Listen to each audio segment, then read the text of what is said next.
Exodus 14 and just 2 verses there at the very end, which I'll cover from chapter 15.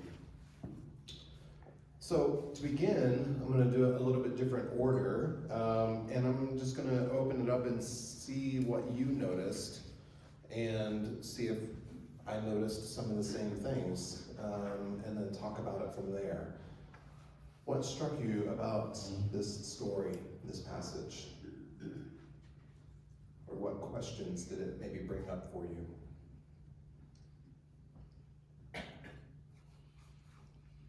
Cheryl? One word that came very loud to me this time was the word wind. Wind. Yeah. I wonder why that is. I think because we've been talking about this. Mm-hmm. Yeah, so wind comes up again for the 3rd week in a row. And that was something that stood out to me as well. And of course it's wind interacting with water. Again, just like it was in the creation narrative and just like it was in the flood narrative. So last week when we were talking about the flood story, towards the end, Noah sends out a raven. And this raven goes to and fro over the waters. And we talked about how the raven is in some ways kind of symbolic of God, because it's the same language that's used in the creation story of the wind of God, the ruah of God hovering over the waters. And so the raven flying back and forth was creating the wind to create the dry ground for the people to get out of the ark for. And it's a very similar motif that's happening in this story as well. So God creates a wind that pushes the water, creates dry ground for the people to traverse through and over. What else did you notice, or what else came up for you?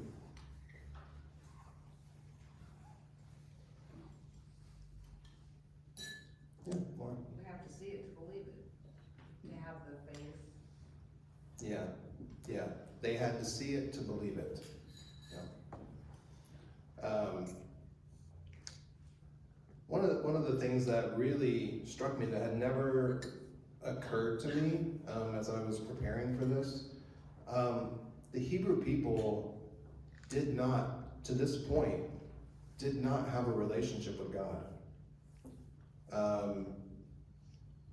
So I started thinking about what are the primary relationships in this story, and of course you have to go back a little bit further. We don't get the whole narrative in this reading, but there's in the storyline there's a relationship between Moses and Pharaoh. There's a relationship between the Hebrews and the Egyptians. There's a relationship between Moses and the Hebrews, and there's a relationship between God and Moses. But up until this point in the narrative, the Hebrew people are not interacting with Yahweh at all. And so they cry out to Moses. They don't cry out to Yahweh with their anger about what's happening, right? And even when God responds to Moses saying, "Don't cry out to me," or "Why are you crying out to me?"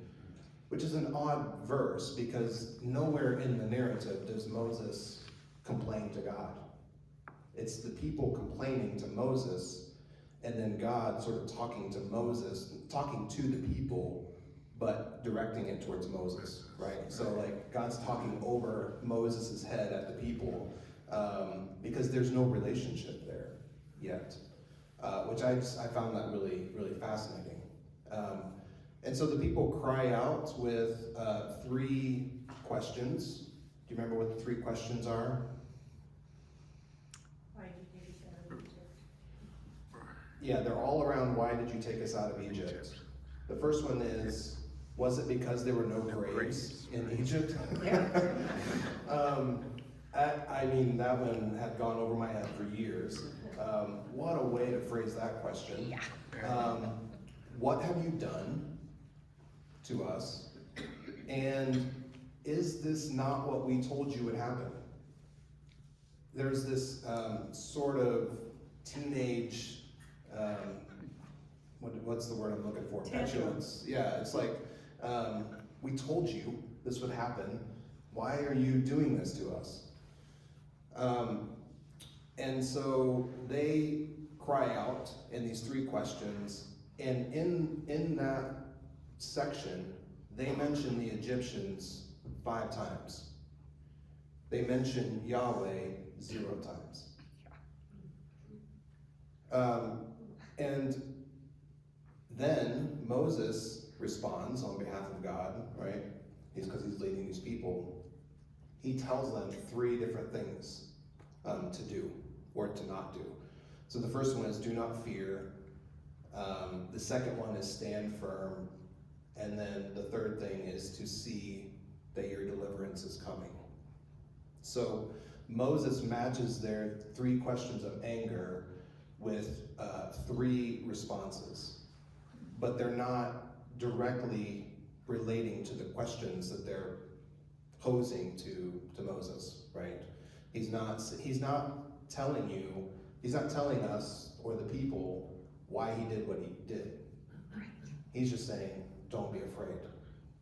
Which I found that really interesting. It took me back to a time when I was probably in middle school, junior high, we call it a junior high in Ohio where I was.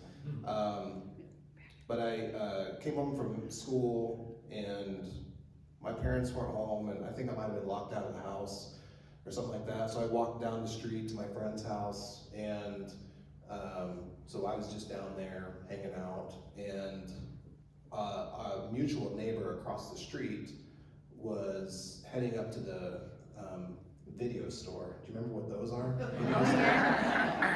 To rent some movies or to take some movies back or something like that. And they saw us just, with nothing to do and no adults around, and just decided to take us. All of this, of course, is before the days of cell phones. Right. And so apparently we were gone for a long time. I didn't think it was all that long, but we get back and our street is blocked on 2 ends by police cars. Lights everywhere, people out on their front porches, right? Like wondering what's going on. And we don't have a clue. We're just like, oh, this is exciting. What did we come back to? Not realizing there was an APB out on these 2 young boys who were missing. And so we get dropped off at my friend Mike's house, and I'm walking back on the sidewalk, and I see my dad walking towards me, and I am not prepared for what's about to happen. And he looks at me with fury in his eyes and says, "Where in the hell were you?" And now I'm scared because I didn't think I did anything wrong, and I didn't. But I also saw the fear in his eyes, right? And so the only way he knew how to express his fear was through anger, which is very typical of men, especially in the Midwest. And I wonder if that's part of what Moses picked up on in their questions, is they're responding out of anger, or they're responding with anger, but the deeper feeling is fear. And so he tells them, don't be afraid. And then he says to stand firm, like have some resiliency, be resolute. It's gonna be okay. And then watch and see what happens. See how this Yahweh that you don't know yet is going to deliver you. Because there's a point to all this, right? There's a story that's being taught here. And so do not fear, and then 2 postures of paying attention. And then I found it really interesting. I don't know, did any of you find it really interesting that he tells them to be still? Yeah. Of all the things to do when an army is chasing you, and you have nowhere to go because right in front of you is this massive sea, and counter counterintuitively, Moses says, stand still. And this is how they are being introduced to their God, their protector, this new reality that's going to really reorient their whole lives. They need God to do something on their behalf. They cannot take care of themselves in this situation. There's nothing Moses can do by himself. And so it puts them in this posture of being totally dependent on God. And I think about how we all have different responses when we're angry or when we're afraid or when we're grieving. But one really common human response is to get very busy, right? Because we want to find ways to avoid the bad feelings that we're feeling. And so we'll become busybodies.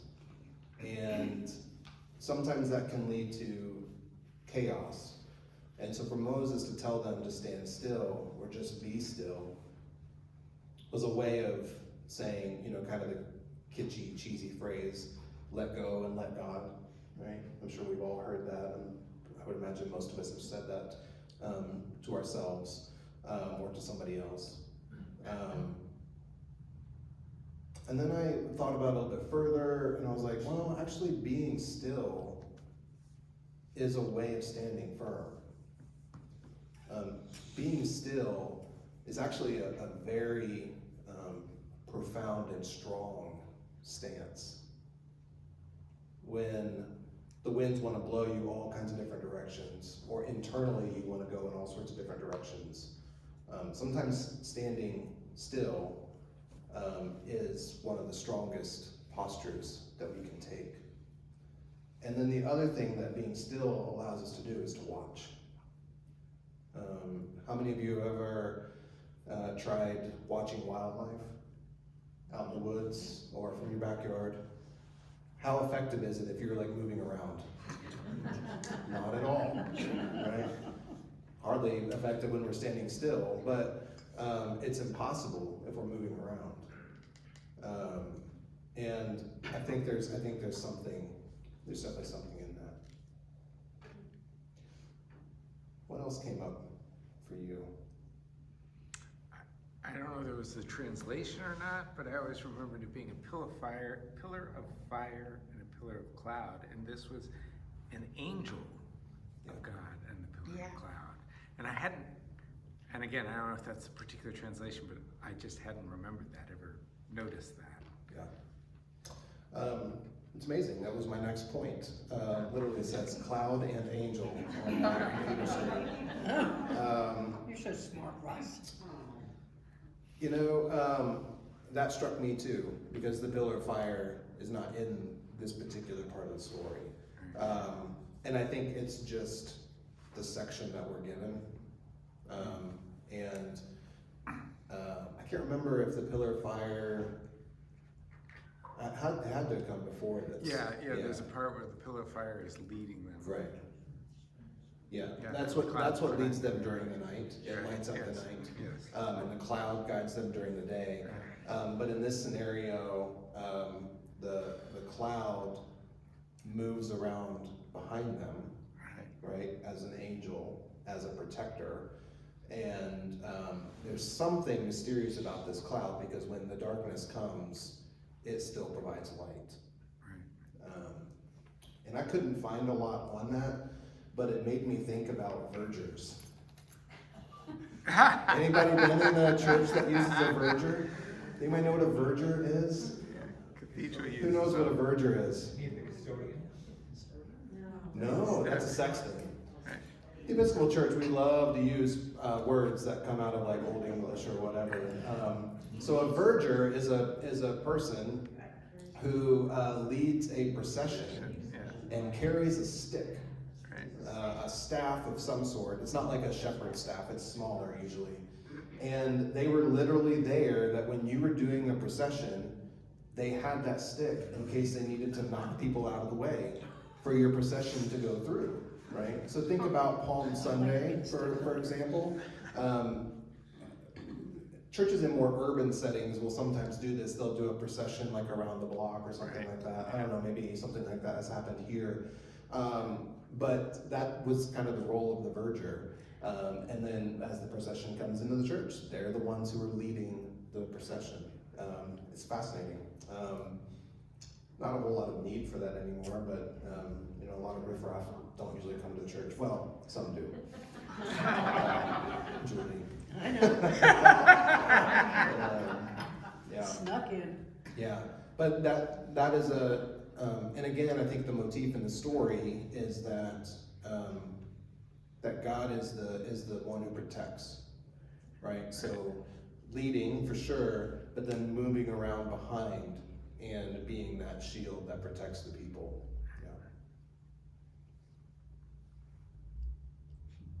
We already talked about the wind, the water, and the dry land. Then there's this interesting confession that the Egyptians do. The Egyptians end up beating the Hebrew people to confessing that Yahweh is God. And this, of course, happens before their demise. But again, it signals to the Hebrew people, this is your God, and this will be your God moving forward. Again, all this is before the Ten Commandments, all those kinds of things, and that's the point in the story where God's purposes begin to come to fruition. I think there's two things in this story primarily that was a desired outcome in some ways. One is that the Hebrew people would gain faith, and they do. And then Yahweh is glorified. And that certainly happens in that confession. And then the chaos returns, right? So the chaotic waters, the wind of God stops, and the wildness of the waters come back and put an end to the story, put an end to the Egyptians who are chasing the people so that they're never enslaved again. And so it's a challenging part of the story. I think, how many of us, just by show of hands, you won't be on the video, it's okay. How many of you, by show of hands, would have really just preferred that the Egyptians not go into the Red Sea and the water comes back and they realize, gosh, that's going to be really too hard to swim across, and they just go back to Egypt? How many of you would have liked that ending to the story? But that's not what we have, right? And so that's something for us to wrestle with. But being reminded that this is a story that's trying to teach us something. And part of that is it's rhetorical in nature. It's how a story works, because it flips the script, right? So in the beginning of this story, Pharaoh holds all the power in the relationship with the people of Israel, and he's abusive in that power. And Israel, or the Hebrew people, are completely helpless. At the end of the story, it's the exact opposite. Yahweh is the one with all the power, and the Egyptians are the ones who are helpless and powerless, right? And that's what moves the narrative forward. And then fear is also flipped. So the people no longer fear slavery, they no longer fear the Egyptians, they no longer fear Pharaoh, but they have the fear of the Lord, which is a different kind of fear. It's like having a deep respect, right? It's like being afraid of a storm. It's like being afraid of a tornado. It's like being afraid of the ocean, right? Or when you're hiking up a mountain, being afraid of the mountain, or having a fear of the mountain because you know the power that it has. Not that you're afraid it's going to do something to you or it's going to hurt you, but you know that it can, because these natural forces have that kind of power. And so I think there's something in there. And then the very, very end, what are the words of the last two verses there, Susie? I can read that. Then Moses, Then Moses and the Israelites sang this song to the Lord. I will sing to the Lord, for he has triumphed gloriously. Horse and rider he has thrown into the sea. Do you know who spoke these words? Cheryl, you know because you've been working with us. Miriam. Yeah. Yeah, so Miriam is, let's see here, Aaron's sister, and was a prophet of the people. So the end of the story and the first part of chapter 15 is the Song of Moses, which you might be familiar with if you do morning prayer. It's the first canticle in morning prayer, Canticle 8, the Song of Moses.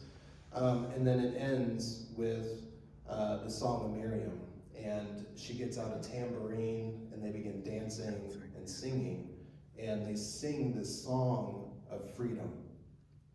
And for me, I think having that part added in as part of the vigil is very important, to have this prophetess's voice come in, and she leads the people in celebrating.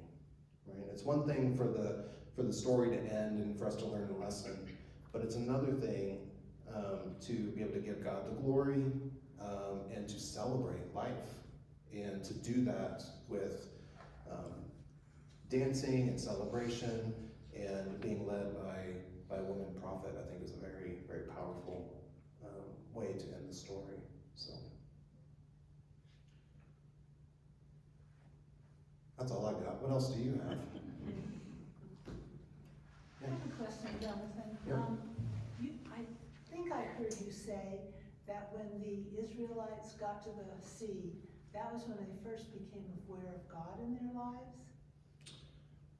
Not even at that point yet.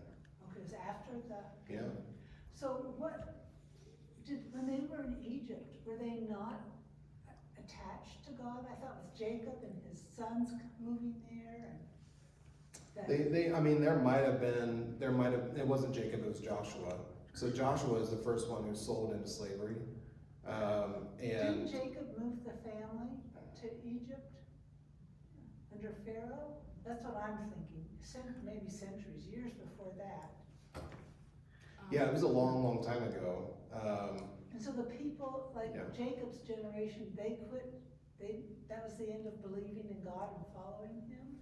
You can imagine over time when you are, living somewhere else and for generations you're under somebody I've never else's heard that rule. before, so it's Yeah, interesting. you're going to forget a lot of your culture, a lot of your norms, your practices, things like that. And certainly, if people did have a connection to Yahweh, it could have been a really bad relationship. Like, why did you allow us to be in slavery, right? For this long. But in the narrative, there's no connection. There's no relationship between the people I've and never God. thought that. Yeah. And they're totally fixated on their past, right? Because it had so much power over them. And what we know now about generational trauma and how that lives on in us and oftentimes beyond us, that people still experience trauma. African Americans still experience trauma from slavery here today, right? So that stuff doesn't go away quickly. Yeah. And also is, I would imagine why it is this central motif of their faith is the Passover.